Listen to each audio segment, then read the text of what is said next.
თქვენი შეხედულება, თქვენი შეფასება რა გვინდოდა და რა მივიღეთ.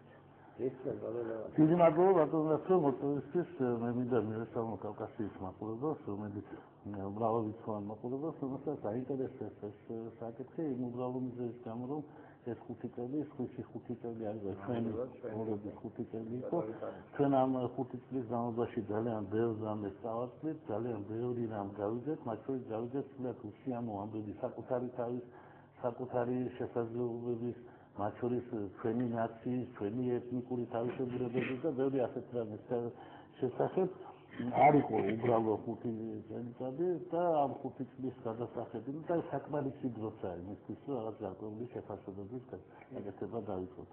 5 წლის წინ მე ყველა შევახსენებ რა ვითარება იყო საქართველოში ასე ვთქვათ მართლობა შეწყვეტილი იყო საქართველოს არ იმართებოდა ეს ქვეყანა არ იყო და ხელისუფალმა დაკარგა ხელისუფლებისადმი სიყვარული. მე შევახსენებ ყველას, რომ შევარდნაძის ბოლო წლები ეს იყო სტაგნაციის წლები, სტაგნაცია და კორუფცია ამის მეტი არაფერი არ ხდებოდა. საერთოდ ჩამოყალიბდა სულიად უინტერესო ცხოვრება, ძალიან უინტერესო ტიპაჟით. ანუ შევარდნაძემ გამოძებნა ისეთი ხალხი, რომელიც პოლიტიკაში აი დღესაც ძალიან ბევრი უცნაურია პოლიტიკაში, მაგრამ ყოველ შემთხვევაში იმ დონეს ჩვენ ვერ ჩავახციეთ.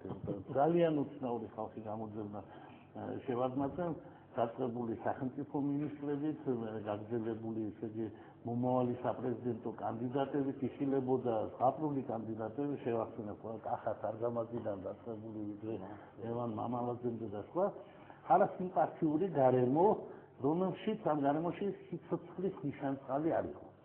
ეს იყო ერთი მხარე ჩვენი ცხოვრებისა, ვერცლი რომ 98 წლის შემდეგ ფაქტობრივად ჩვენ 2003 წლამდე ამ წლების განმავლობაში ქვეყანა აშკარად უკანაც მიდიოდა და ეთლობოდა ამ ჭაობში.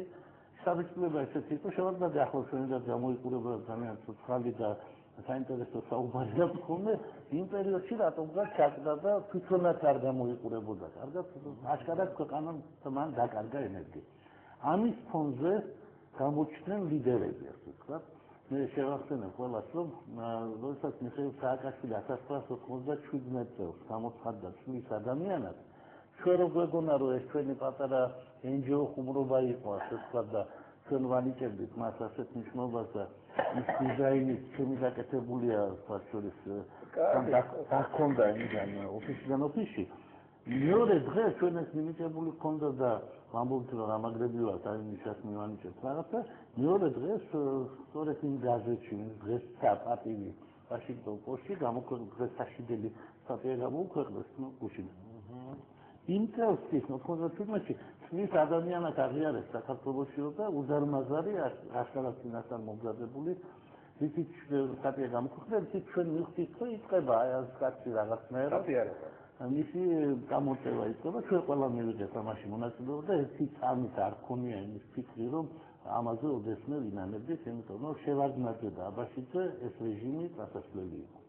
ვინც უნდა მოსულიყო, მის შეიქმნებოდა ეს თუ ზურა ჟვანია, თუ ნინო ბურჯანაძე, იმიტომ ესენი განიხილებოდნენ, ის ფუფუნება, რომ რომელიმე რესპუბლიკელი გახდებოდა მაგდროს პრეზიდენტი ან რომელიმე სხვა პარტიის წევრი, უბრალოდ არ არსებობდა, თავი არ მოვიწყოთ, ახლა არავის არანაირი შანსი არ ჰქონდა.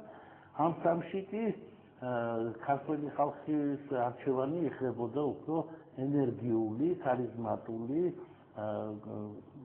შრომის მოყვარე და რაც თავარია, ასე ვთქვათ, უშიშარი იმიჯის მქონე მიხეილ სააკაშვილისკენ. ამიტომ 2002 წელს, როდესაც შედგა ეს მოძრაობა, ნაციონალური მოძრაობა, ჩვენ დავეხმარეთ ამ მოძრაობას და ჩვენში გულისხმობ ორ პოლიტიკურ ძალას, რომელთაც იპოვეს საერთო ენა, ესენი ერთი მხრივ იყვნენ ეროვნულ ძალთა გაერთიანება, დღევანდელი კონსერვატიული პარტია არის მისი მემკვიდრე და მეორე მხრივ რესპუბლიკური პარტია, ანუ ლიბერალებმა და ზიადისტებმა მონახეს საერთო ენა მიხეილ სააკაშვილის გვერდით. მე და ბატონი რეზო შავიშვილი ვიყავით თანადამფუძნებლები ნაციონალური მოძრაობის. როგორც მოძრაობის, ანუ ეს პარტია გახდებოდა. მას ჰქონდა წარმატება. მიხეილ სააკაშვილის ხელისუფლებაში მოცვლას წინ უძღოდა შევარდნაძის ხელისუფლების სერიოზული შეცდომები. ასევე მეტოქეების სერიოზული შეცდომები, მე ახლა მაგალითად შემიძლია გითხრათ, რომ 2002 წლის არჩევნებში მიხეილ სააკაშვილს არ ჰქონდა ის შედეგი, რომ ის აუცილებლად უნდა გამხდარიყო საკრებულოს თავმჯდომარე. მაგრამ აქ რაღაცები მოხდა. ჩვენთვის ცნობილია სახელები და გვარები ადამიანებისა ცენტრალურ საარჩევნო კომისიაში, რომელიც ზრდილავებთან 2,5 მილიონს ითხოვდნენ და ქაშლილად გამოაცხადებდნენ ამ არჩევნებს. ზრდილავები ამბობენ, რომ ეს ფული შეაგროვა, მაგრამ ის არ მიიტანა. ასეთი ხალხით, ზრდილავები, სარგამაძეებით და ვიღაცებით შევარდნაძემ ხელისუფლება ვერ შეინარჩუნა, ენერგია არ ჰქონდა, ამას ენერგია ჰქონდა. ამიტომ 2003 წლის არჩევნებზე გავიდა ეს ძალა და მიაღწია წარმატებას. რა წარმატებას მიაღწია? ახლა ზოგს გონია, რომ მაშინვე მოიგო ყველაფერი და 90%. არა, მიაღწია წარმატებას. სხვა პარტიებზე მეტი აიღო, მაგრამ ჯამურად შევარდნაძე თუ პატიოსნად დაითვლიდა ეხმეს, მაინც რჩებოდა ხელისუფლებაში თავის ასლან აბაშიძესთან ერთად. უბრალოდ მიხეილ სააკაშვილს ექნებოდა ყველაზე დიდი ფრაქცია და ჩვენ ვიქნებოდით წარმოდგენილი პარლამენტში დიდი ფრაქცია. ეს ძალები, რომელზეც მოგახსენეთ. შევარდნაძემ ჩათვალა, რომ მას ამის დაშვება არ შეუძლია. პოლიტიკური კლასი, რომელიც მას ჰქონდა მუდმივად, იმდენს არ იყო, იმდენი მან ვერ შეძლო ამ პოლიტიკურმა კლასმა, რომ დაერწმუნებინა მოხუცი პრეზიდენტი, რომ შეიძლება წააგო და მოიგო. როგორც ამას წარმატებით არცნობს თავს, მაგალითად იუშენკო, რომელიც მესამე ადგილზე გადის, მაგრამ პრეზიდენტი არის ხოლმე. შევარდნაძეს ამის დაშვება არ შეეძლო და თქვა, რომ პირველი უნდა ვიყო მოქალაქეთა კავშირი, უნდა იყოს პირველი ნომერი. ამას გაგებით შეხვდა ოპოზიცია. მაგრამ მე შევარდნაძემ თქვა, რომ მე არც მეორე ადგილის მოცემა არ შეგვიძლია, იმიტომ მეორე უნდა იყოს ასლან აბაშიძე. ამის შემდეგ სხვა პიროვნებები ჩაერევნენ და თქვეს, რომ გურჯანაძე და ჟვანია უნდა იყვნენ წარმოდგენილი პარლამენტში, ჩვენ მათზე ამაგი გვაქვსო და ჩვენ დაინტერესებული ვართ. ერთი სიტყვით მოვაპარაკებები. ვაჭრობა, რომელიც ხდება პოლიტიკაში, ვერ შედგა და მოულოდნელად ლიდერებისთვის ხალხმა თქვა, რომ ჩვენ ეს არ გვაინტერესებს. ჩვენ გვინდა, რომ შევარდნაძე წავიდეს დღესვე. ხალხს როცა ვკითხავთ, ყოველთვის ამას გვეტყვის და ეს არის მისი თავისებურება და მისი უნარი. დღესაც მათ არ აინტერესებს გრძელი და სრულყოფილი პროცესები, უნდა რომ ისა წავიდეს დღესვე.